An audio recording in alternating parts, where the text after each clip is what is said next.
ناظرین، ایک ایسا وقت بھی تھا کہ باہر کسی ملک میں کوئی گستاخی کر دیتا تو اس کے بعد پورے عالم اسلام میں ہلچل مچ جاتی تھی، اور پاکستان بھر میں تو احتجاج ہوتے ہی تھے، اور سب کو یہ جذبہ ایمانی کے دکھ ہوتا تھا۔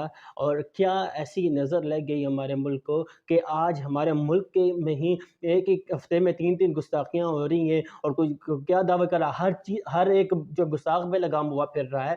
تو یہ کب ادارے ہوش کریں گے؟ کب ان کو سزا دی جائے گی؟ جب کوئی غازی اپنے قانون کو ہاتھ میں لیتا ہے تو اس کے بعد پھر آپ اس کو بھی تو شہید کرتے ہی ہیں نا، اس کی جو جان آپ لے لیتے ہو یار، اسی کو آپ جو قانون کا تحت آپ ان کو سزا دے دینا تو بات ہی ختم ہو جاتی ہے، نہ ہی کوئی احتجاج ہو، نہ کوئی اس طریقے کا معاملہ ہو، اور پھر کوئی گستاخی بھی نہ کرے۔ ایسا عبرتناک آپ جو ہے ان کو سزا دے، قانون بنے ہوئے، قانون کو عمل درآمد پر لاؤ نا، وہاں پر قانون چل جاتا ہے، یہاں پر قانون نہیں چلتا آپ کا، کوئی سمجھ نہیں آتی۔ یا وہ بندہ خود پناہ لے دیتا ہے کہ بھئی میں پاگل تھا، تو وہ پاگل تھا یا پھر وہ اس طریقے کا ہوتا ہے پاگل؟ میں آپ کو بتاتا ہوں، پاگل اٹھا اٹھا کے نا پتھر دوسروں کو مارتا ہے۔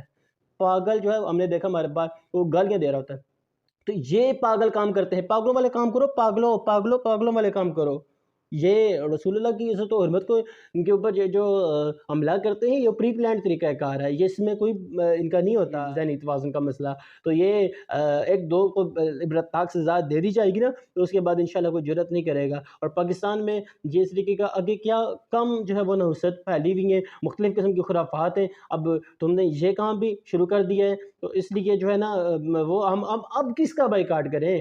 اب سمجھ نہیں آتی اب کس کا بائیکاٹ کیا جائے۔ وہاں پہ تو پہلے اس کا ڈنمارک کا بائیکاٹ کرو، فلاں کا بائیکاٹ کرو، فلاں کا بائیکاٹ کرو، پر کس کا اب پاکستان میں یہ سٹارٹ کر دیا گیا ہے۔ تو اس لیے یہ میں سمجھتا ہوں کہ یہ بیرونی جو ہے وہ طاقتوں کی این جی اوز کے یہ کار فرمائی ہے، تو اس میں جو ہے وہ اداروں کو نوٹس لینا چاہیے، اور پلیز اپنے ملک کو جو ہے نا وہ آزاد کروا لیں ان چیزوں سے، بہتر ہے۔